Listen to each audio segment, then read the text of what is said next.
Gracias por continuar con nosotros. Estamos hablando con Fernando y con Eduardo Palomo sobre el tema del deporte y un poco la vida también de ellos, de su familia. Y decíamos, Fernando, que a ti te había interesado siempre el deporte, obviamente, porque lo habías mamado, digamos, desde la cuna y en la mesa y en tu familia. ¿Cómo entras entonces ya a la parte que te conocemos de una figura pública en Y televisión? por lo mismo, porque tal era mi fascinación por los deportes, que obviamente consumía lo que de deporte podía encontrar. Antes, mediados de los 80, obviamente existían los canales nacionales, apenas empezaban a insertarse los canales de cable o empezaba la penetración del cable en el país con un par de compañías y estas con un par de canales, algunos de ellos de deportes.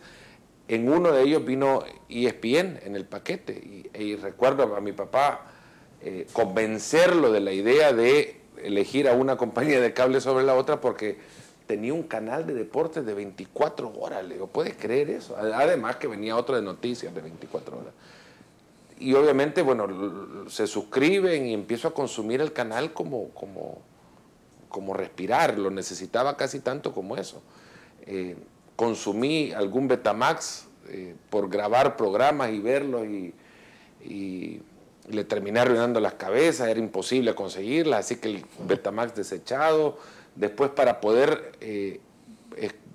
ver el programa o imaginármelo cuando de repente tenía alguna actividad, lo que hacía era grabarlo con un cassette de audio nada más. Y lo escuchaba después en mi cama en la noche. Eso me empezó a meter en la fascinación de los medios deportivos.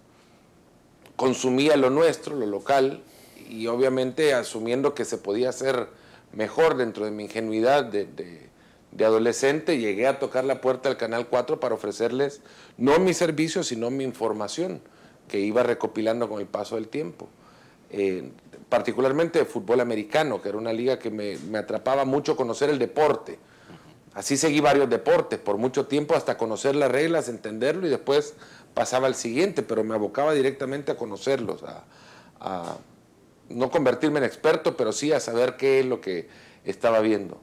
Les ofrecí la información, en ese momento no la necesitaron. Los Juegos Olímpicos siempre fueron también una fascinación. También coleccionaba recortes de historias olímpicas y noticias olímpicas, y llegó el momento de los Juegos de Seúl 88. Les ofrecí la información, creo que ya por la insistencia de tantas veces haber llegado a ofrecer, que me dijeron, sí, dale, venía a ayudarnos, y pasé las 2 semanas de los Juegos Olímpicos ayudando a cortar cables. ¿Y eso en qué año fue más o menos? 88, septiembre del 88. Y así me metí a ese medio, me fascinó, no me quise ir más. Me encantó no el estar detrás de cámara, sino la energía que conlleva prepararse para poder para poder comunicar una información sobre un deporte en particular, en época en la que además tenía que recurrir a métodos muchísimo más complejos que los de hoy para prepararse, con maestros de la comunicación, Mauricio Saade Torres, Ramón Rodríguez, gente que iba más allá de lo que les llamaba el deber de comunicadores, y de verdad iban y buscaban información para poder presentar. Y que no estaba el Google ahí, ¿verdad? Nada, en absoluto. No veía, aprendí a desmontar teletipos, ya con eso te digo. El teletipo lo metías el papel, lo enrollabas, apretabas un par de botones para sacarlo de la pausa en la que lo habías puesto para poder cambiar el carrete, y seguía el flujo de información, pero así te venía información de espectáculo, economía, política y deportes. Mi tarea era al principio sacar deportes, repartirlo, nada más cortarlo y ordenarlo. ¿Y cómo llegas a ESPN? Y eso ya es un cuento de otros 5 pesos. Esa es el deseo de hacer eso que ya había hecho en el Canal 4 por un buen tiempo, pero probar si mi capacidad era suficiente como para hacerlo en otro ámbito. Y fue un golpe de suerte.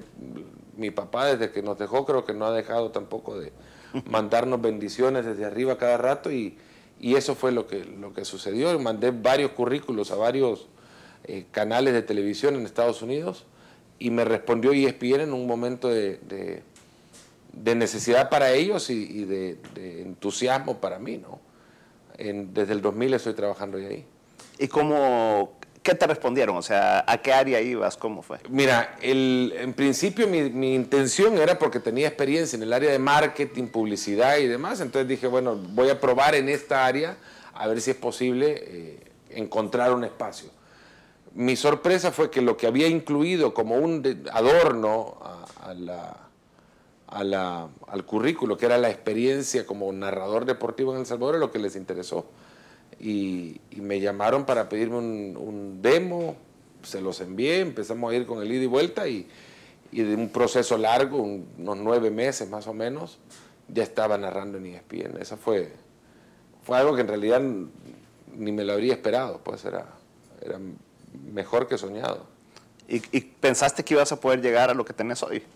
No, nunca me planteé la posibilidad de conseguir lo que hasta ahora he conseguido, sino siempre vi el día a día como lo más importante. Siempre soñando, obviamente, en hacer algo grande, pero nunca diciendo voy a ir a narrar un mundial o voy a conducir un programa de fútbol europeo. Nada de lo que estoy haciendo ahora me lo planteé 14 años atrás. Sí, en cada día seguí lo mismo que hago ahora, que es hacer en ese día en particular la mejor transmisión posible. Y eso me lleva a prepararme con una exigencia que no pretendo abandonar, porque ha sido el motor que me ha llevado hasta acá. Y eso es lo que sí quiero seguir alimentando, sobre todo el motor de la exigencia, y que nunca decaiga, porque al final es como aprendí a llegar acá. Si bajo los brazos y creo haber llegado a algún lado, entonces dejaré de trabajar como hasta ahora y mejor abandono lo que hago, porque no sabré hacerlo de otra manera más que quemando pestañas para aprender un poco más cada día de lo que hago. Eduardo, ¿y tú cómo entras a la parte olímpica? O sea, ¿en qué parte da la vuelta a tu vida? ¿O fue parte natural del remo fue que tú estabas? Contanos un poco de ti. No, tampoco, no, esto no es ningún diseño. Obviamente es un voluntariado, y cuando vos te planteas, mira, vas a tener que dedicarte a esto y no vas a obtener ningún ingreso, creo que, y si te lo plantean así, vos ves de fuera mucha gente que cree que esto es más problemático que constructivo. Creo que no sé si es accidente o parte del destino, más bien creo que son parte de la construcción de un proyecto que coincido con Fernando. Cuando vos haces algo, siempre tratás de trascender. Eso siempre lo hemos intentado. Básicamente, quizás también el colegio era el que organizaba, quizás tiene un poco de razón en decir, sí, no era el que mejor driblabas ni el que más goles anotaba, pero alguien tenía que organizar los juegos, alguien tenía que servir de defensa para cabecear y marcar al bueno del otro equipo. Pues ese era yo. Alguien le tenía que meter la pata bastante. Y bueno, eso quizás se te lleva en el patrón de tu vida y te pones a organizar esto. Luego en Texas A&M también estuve de capitán del equipo un momento, y en la universidad, jugando en la universidad, obtuve una beca una beca parcial para seguir jugando, pero en aquel momento, en 1978, ¿Y qué jugabas? Jugaba de central, de back central, o de volante de contención, de 5. Y en el momento aquel, en la universidad, el soccer iniciaba, ¿no? Y jugábamos en la cancha artificial, y esa cancha artificial era muy dura, y empecé a sufrir de una tendinitis. Esa tendinitis se agravó a tal grado de que como a los 19 años tuve una ruptura total del tendón rotuliano. Al año siguiente ya me había recuperado, y fíjate que vine acá. Leonardo Salas era el entrenador de la U Nacional, se había lesionado un central de la U, un chileno de apellido Barrientos, y me dijo, mira, Guayo, vos estuviste inscrito en la U cuando tenías como 17 años y ahí están tus papeles, ¿querés jugar? Y ¿quién?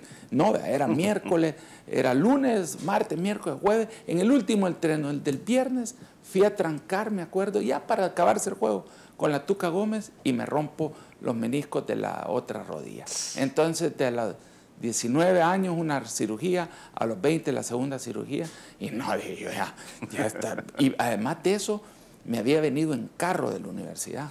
Y en aquel entonces Duarte no permitía que los carros se quedaran acá. Era una guarola, un Golf, un Rabbit usado, como con 200,000 millas. Pero como era traído, no se podía quedar. Y yo con un yeso en la rodilla, porque en aquel entonces te enyesaban para las rodillas de menisco, no había microcirugía. Y pues fui entrando ahí, pero trabajando de ejecutivo en una multinacional en St. Paul, en Minnesota. También estaba jugando fútbol y me fracturan un tobillo, ¿verdad? Después ya de ejecutivo, y dije, no puede ser.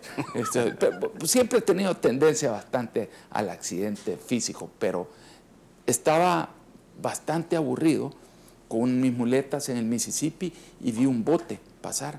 Y había leído ya sobre el remo y cómo no dañaba las rodillas. Y los vi, y como era hacía bastante foul y tendía bastante a pasar bastante expulsado, vi que ese deporte me atrajo, que no había árbitro. Ahí no me van a echar, que no había árbitro, que todos los atletas estaban en excelente forma, ¿verdad? Y que estaba en un paraje bellísimo. Era el otoño en el Mississippi. Bajé al club y les dije que yo quería remar. Entonces me preguntaron si había remado. No, pero yo voy a remar. Un día me estaba cambiando y un gran amigo todavía, John Jabloni, me dijo, yo le dije, mira, yo voy a ser del equipo olímpico de El Salvador. Cuando vi, no había federación. Fernando, que era el que sabía de olimpismo y todo esto, le hablo, mira, ¿y qué tal con el remo? ¿Qué ondas con el remo? ¿Cómo le hago? Pues fíjate que acá está, en Texas A&M, en la universidad, Tony Cristiani andaba de novio con la hija del presidente de la Federación de Remo de Guate. Y bueno, le hablé a los de Guate, como aquí no había remo, yo me fui a entrenar a Guate. Entonces venía en mis viajes de negocio y me quedaba entrenando en Guate, ya miembro del club, y pues me encantó el deporte. Y ese fue el inicio de todo esto.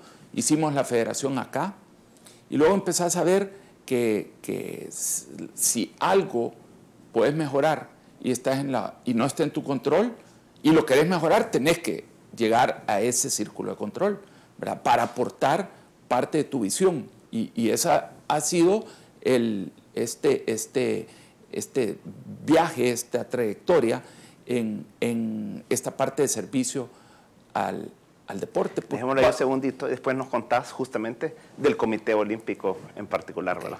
En un momento estamos de nuevo con 361 grados.